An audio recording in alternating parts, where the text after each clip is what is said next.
Hello, Chaparral listeners, readers, and however else you see our content online. I am Aisha Connor-Gayton, pronouns she, her, hers, and I am your Chaparral co-editor.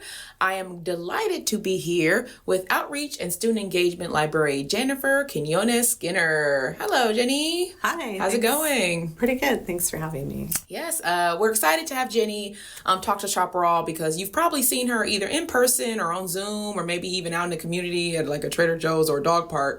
But now we get to talk to her about not only what she does here as our public information officer for the Faculty Guild, but also just her journey to Glendale Community College. So I'm excited to just learn more about Jenny, right? Okay.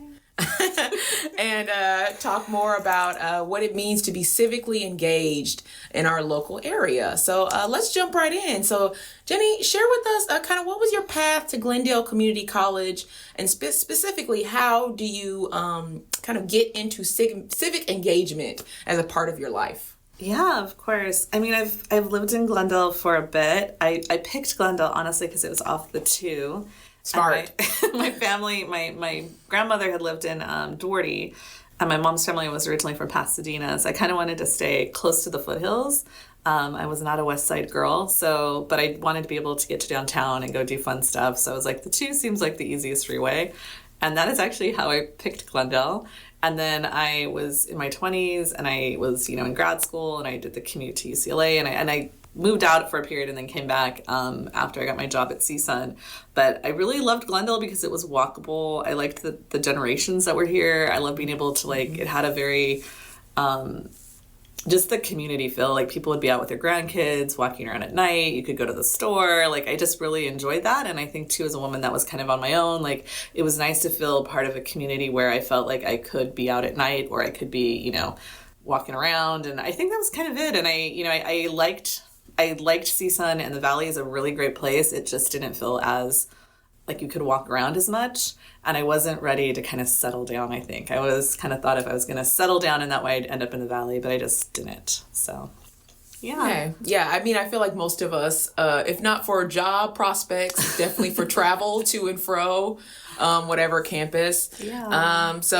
But I fell in love. Yeah. I fell in love. That was kind of just how I got to Glendale. Mm-hmm. And I fell in love with the community a lot. And then I was at CSUN probably for 15 years. And I always thought in the back of my head, I really liked the mission of community colleges. It's how my family, my mom's side of the family, got, as first generation, were able to go to college. Mm-hmm. My parents met at Pasadena City College in a chemistry class. And, I always thought about community colleges, but it did take a little bit to just kind of see a job, apply for the right fit. And I really didn't think I would get the job because I thought I was, too old. Well, you've been in a position for a while. I had not been actively applying. I was happy at CSUN too. I wasn't really thinking of leaving in that way. So I was like, I'll just try this and see what happens. And then I just kept moving down the process, and I was like, oh man, this is going to happen.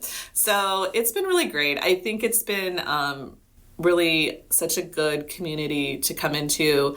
And I think really when I just got here, I just love how everyone is so connected. People will just give you their cell phone number for things, which didn't happen. They really do. They really love to do that. Yes. So I was at a bigger campus. I really like being at a campus of this size. I like being able to work with everyone. They're really, most everybody's so passionate about what they're doing. Mm-hmm. And I think, even in times that feel like we are carrying more than we probably think we can. I think that it's just a great group to work with, and I've been really happy being here since then. So that's kind of how I got here. Mm-hmm. The civic engagement stuff kind of unfolded really after, I think, the 2016 election more. I'd always been involved in my union at CSUN, but after the 2016 election, I was also there's a lot of infighting and some of the political work that we had been doing.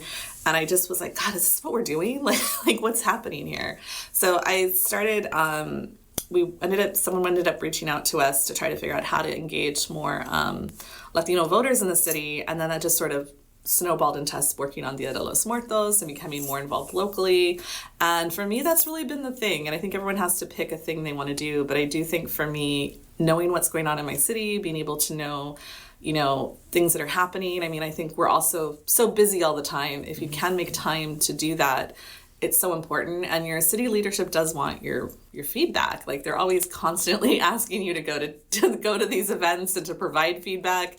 So I just want to encourage people, if you can do that, like, it does make a difference, and it is so important to be part of it, because otherwise decisions are made and you're not part of them, and you can complain later about them. But why not try to be there and, be vocal, and you can have a say. And it doesn't mean like you're a super loud activist. I think there's a stereotype about that. It doesn't mean you're like trying to run for office. I think whenever you're involved in stuff, people are always assuming you want to run for office.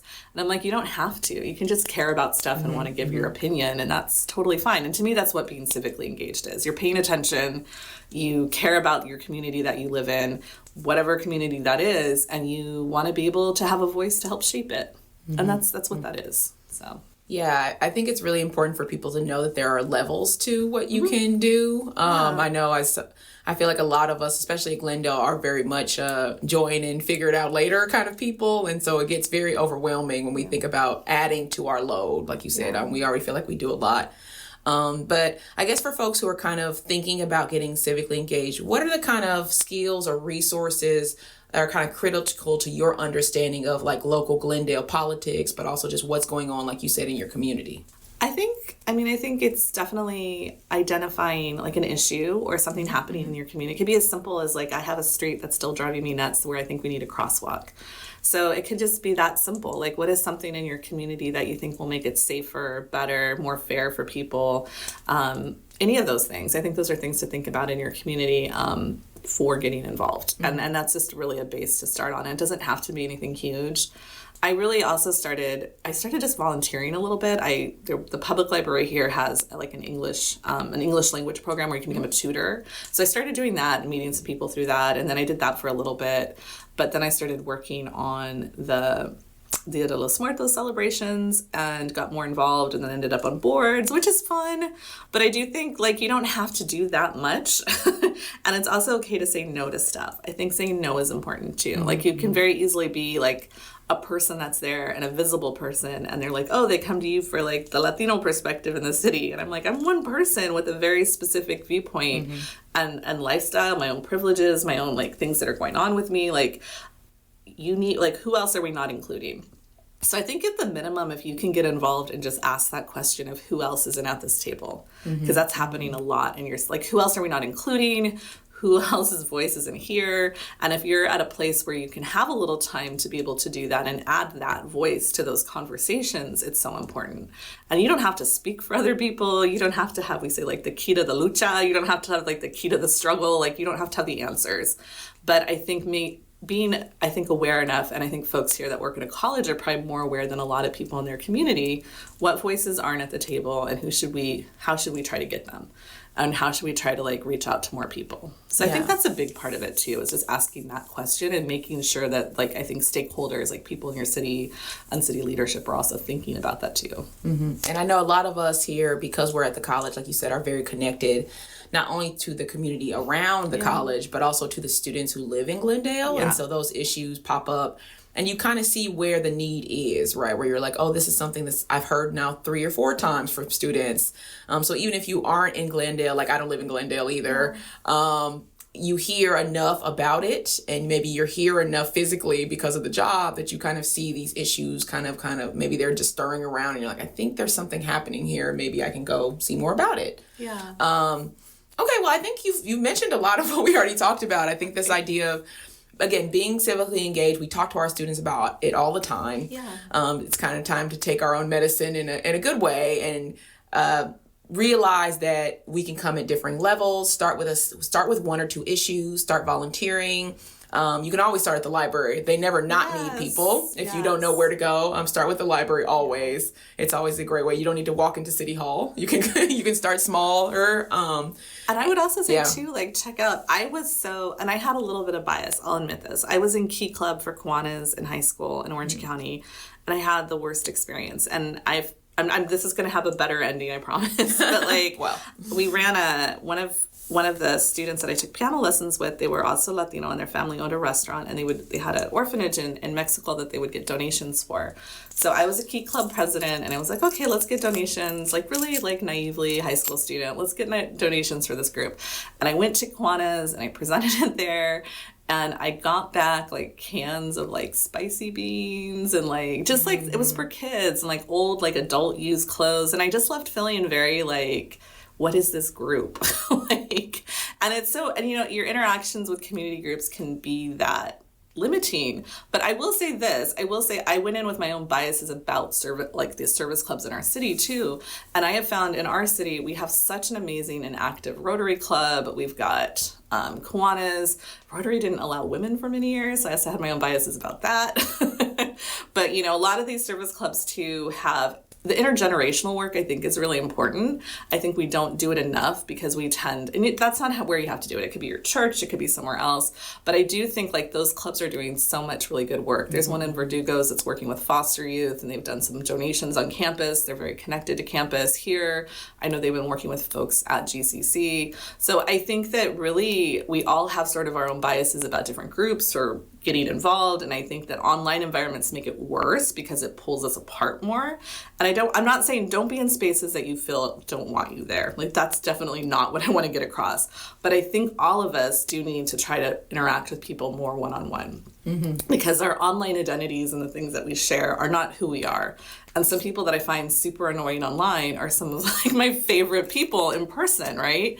So I think that like our own biases, our own things can come into play, and really just getting out there and working with people on something is like the most you can do. Like talking to people about issues isn't always the most fun, but if you can work on something where you're doing something for someone else or trying to make or build something or provide input on something to make something better, I think those are the points where that's where the best work comes from.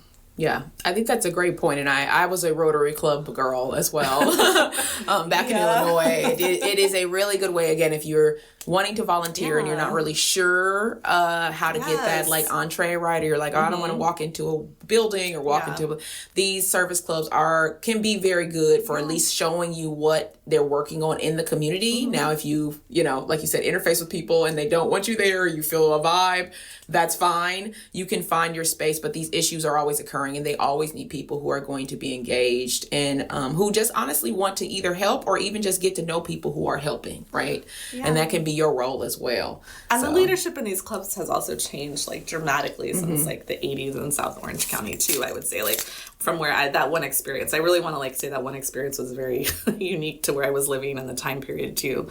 But I do think that like, I think it's such a good way to get involved, to see what's going on and kind of feel it. But also, again, like the challenge of interacting with people of different age groups, I think is so important. And we don't do that as much anymore. We're so much, whatever you can do to be less isolated and more around people that are not just like you. I think that's like for so many people, for so many of us, that's something that we should try to be challenging ourselves to do more of. Yeah. And I think if anything, it will only strengthen and build that sense of community and belonging that we love to talk about here at Glendale Community College, that we want for our classrooms and learning environments here.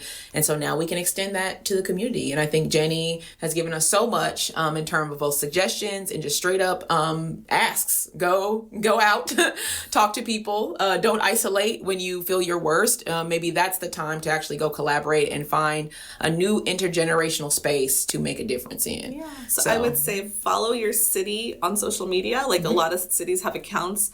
Take a look when they do like a town hall or they want your feedback on something, go to those. That would be like a really easy start for you. And then if you've got, if you want to delve into the service clubs, take a look at those in your neighborhood or community. And those are a little bit bigger step, I think.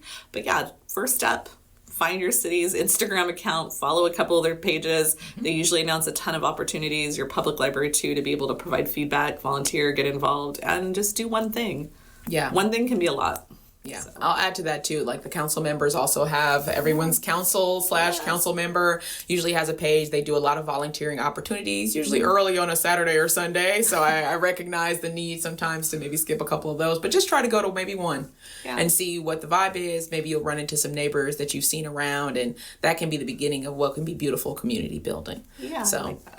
Thank you, Jenny. This has been very helpful. I hope To our readers, you're learning a little bit more about not only what Jenny is and what she does around our community here, but also what you too can do as a member of either your local community, the Glendale community, or the community here at the college. All of those things need your engagement, your care, and definitely your sense of belonging, I think is the biggest thing of us just kind of being in all of this together. So we'll need a lot of that in the coming years, I think. So thank you, Jenny, again for speaking with us. To our readers, as always, we thank you for listening, engaging, looking, reading, whatever you're doing with Chaparral. You can always let us know what you would like to see more of at chaparral@glendale.edu. Until next time, we thank you and we hope you get engaged. Have a good one. Bye-bye.